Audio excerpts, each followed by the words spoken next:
चढ़ता हरियाणा देखने वाले सारे दर्शकों ने सोनू बुढ़ा खेड़ा और अजय बुढ़ा खेड़ा की राम राम। आज पहुंचे भाई सेक्रेटरीट में।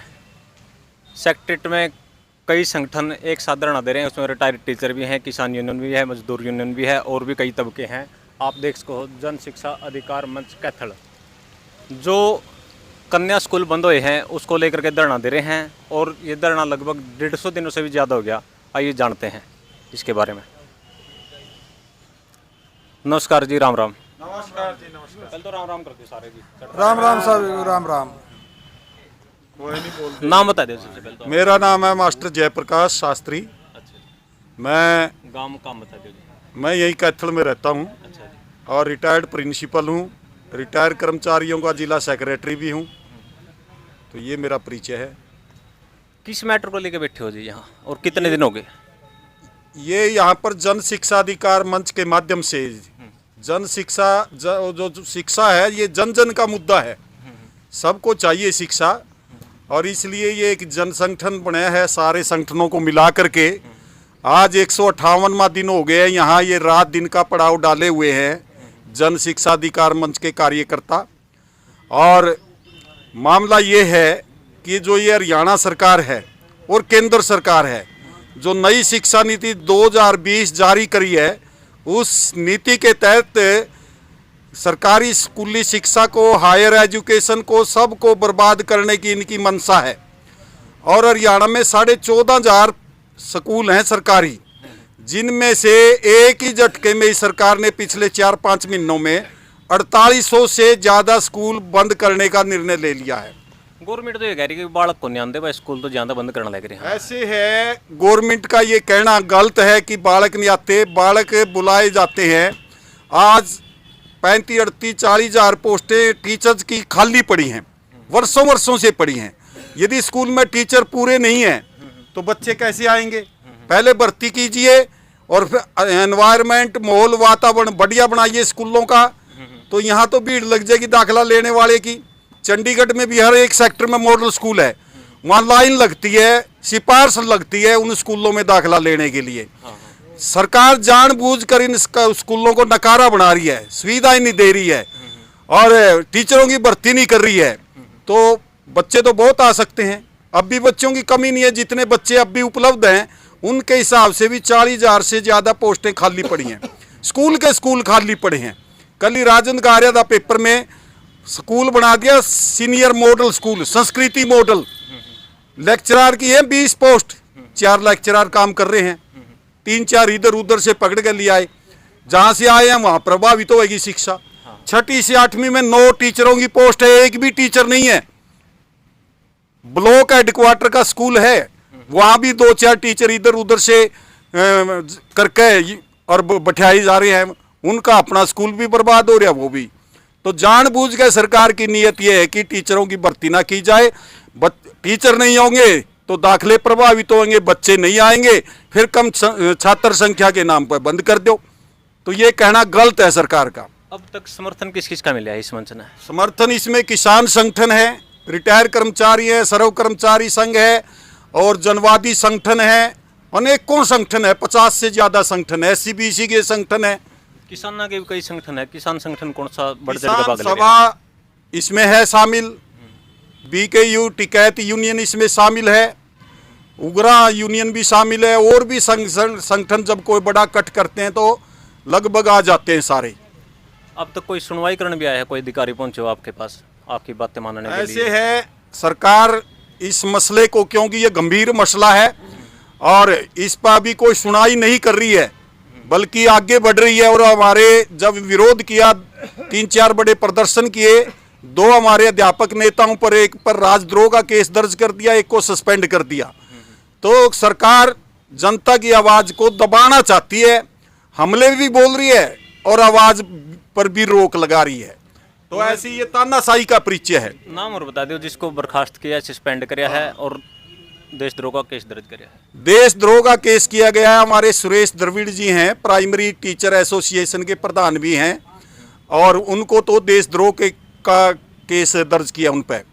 और कारण ये था कि वो मंत्री के आवास पर प्रदर्शन लेके गए थे, वहाँ पर सरकार की नीतियों के बारे में कोशिया उन्होंने निंदा की उनकी, और उनका इस वजह से ही उन पर ये देशद्रोह का केस दर्ज कर दिया। दूसरा एक मास्टर जी हैं सतबीर गोयत, जो वो हाई स्कूल के हेडमास्टर भी है, यूनियन के नेता भी हैं, उन पर भी अनाप शनाप आरोप लगा करके, शायद किसान आंदोलन में भी नाम आया था।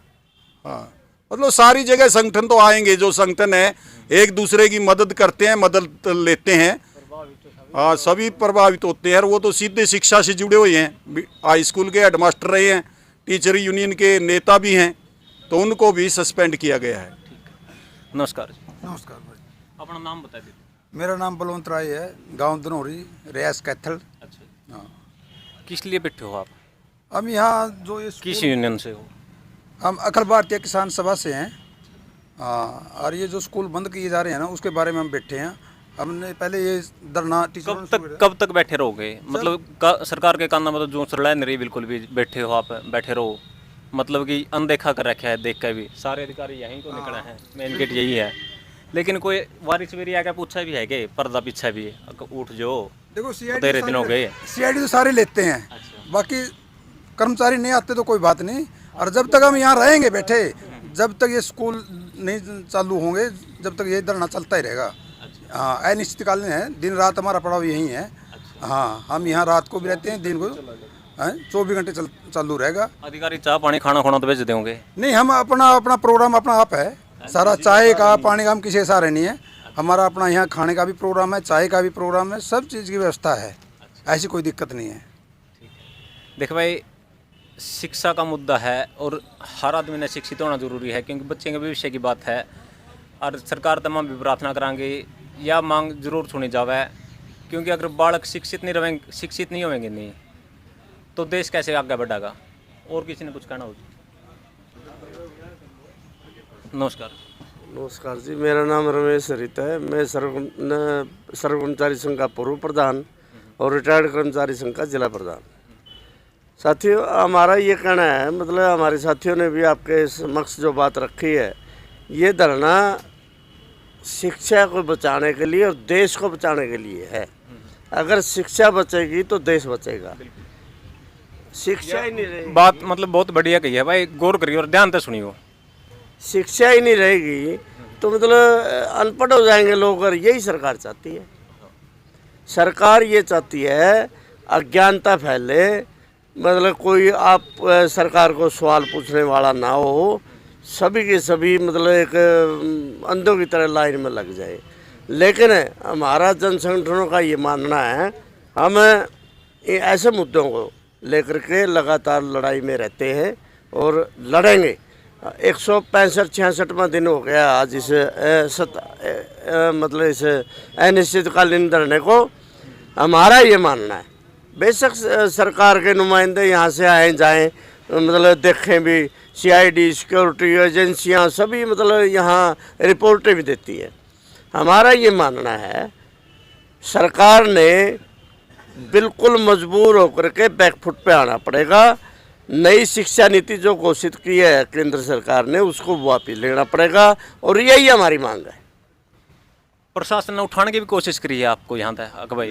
प्रशासन ने मतलब सरकार के इशारे पे ही है प्रशासन में कौन सा दम है? प्रशासन का अगर मुद्दा हो तो प्रशासन उठाए, ये मुद्दा प्रशासन का नहीं है, ये सरकार का मुद्दा है, सरकार का पैदा किया हुआ मुद्दा है, सरकार ही उठाएगी।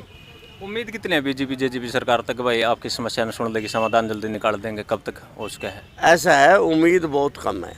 उसका कारण ये है क्योंकि ये सरकार खुद चाहती है, अनपढ़ रहे लोग, लेकिन फिर भी हमारे प्रयास हैं भाई, मतलब हम आंदोलनों से, अपने प्रचार से, अपनी लेखनी से सरकार को प्रभावित जरूर करेंगे। सरकार ने एक दिन मतलब झुकना पड़ेगा, माननी पड़ेंगी बातें।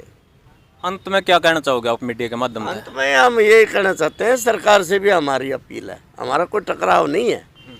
एक शिक्षा जैसा मुद्दा सरकार को चाहिए कि इसको बातचीत के माध्यम से शिक्षा नीति को दोबारा मतलब विड्रा करके नई शिक्षा नीति को और एक बढ़िया तरीके से मतलब माहौल बना करके भर्ती करे। स्कूलों को ऐसा कर दे जैसे नवोदय स्कूल हैं, बच्चे के लाइन लगा है, एडमिशन के लिए कंपटीशन हुआ है। बिल्कुल हमारा ये कहना है, जितनी शिक्षा होगी उतना ही देश उन्नति करेगा। दूसरा, अब देखो जगह जगह उत्पीड़न हो रहे हैं, सरपंचों के ऊपर लाठीचार्ज किया, क्या मांग है उनकी? एक छोटी सरकार है गांव में सरपंचों की, लेकिन उनके साथ जो ई टेंडरिंग के नाम पे मतलब कितना अनाप शनाप तरीके से दौड़ा दौड़ा करके महिलाओं को भी पीटा है। लेकिन सरकार तो ये कह रही है कि जो ई टेंडरिंग वाला मामला है नहीं, सरकार कितने काम करा लियो, ठेकेदारों के थ्रू जितना मर्जी करा लियो, हम ग्रांट देने के लिए तैयार हैं, ये खामखाई प्रदर्शन कर रहे हैं। ऐसा है, अगर इसी तरह मतलब सरकार की मंशा है तो चुनाव कराने की जरूरत क्या थी? फिर तो ऊपर विधानसभा में भी चुनाव नहीं होने चाहिए, लोकसभा के भी चुनाव नहीं होने चाहिए। जब एक सिस्टम है, या फिर एमएलए मंत्रियों पर भी लागू होना चाहिए। जब एक सिस्टम है उस सिस्टम के मुताबिक चलना चाहिए। और अब एक अनाप शनाप सा एक तुगलकी फरमान जारी किया है कि रिकॉलिंग के नाम पे मतलब उनको एक प्रताड़ित करने का सवाल है। तो रिकॉलिंग हो तो एमएलए मंत्रियों की भी होनी चाहिए रिकॉलिंग, वो ये तो उन पर भी लागू हो। तो हमारा ये मानना है शांति प्रिय देश में शांति प्रिय तरीके से काम चलना चाहिए और सरकारों को भी मतलब इस तरह आवेश में आकर के कोई मतलब एक तरफा कार्रवाई नहीं करनी चाहिए। और जिस तरह से महिलाओं का उत्पीड़न इस सरकार में हो रहा है हमने तो कभी देखा नहीं। एक मंत्री सरेआम उत्पीड़न करता है कोच के साथ, जब उसके लिए सवाल उठाया जाता है, जब जन संगठन जा कर के राज्यपाल महोदय को ज्ञापन देने के लिए जाते हैं, ज्ञापन नहीं दिया जाता।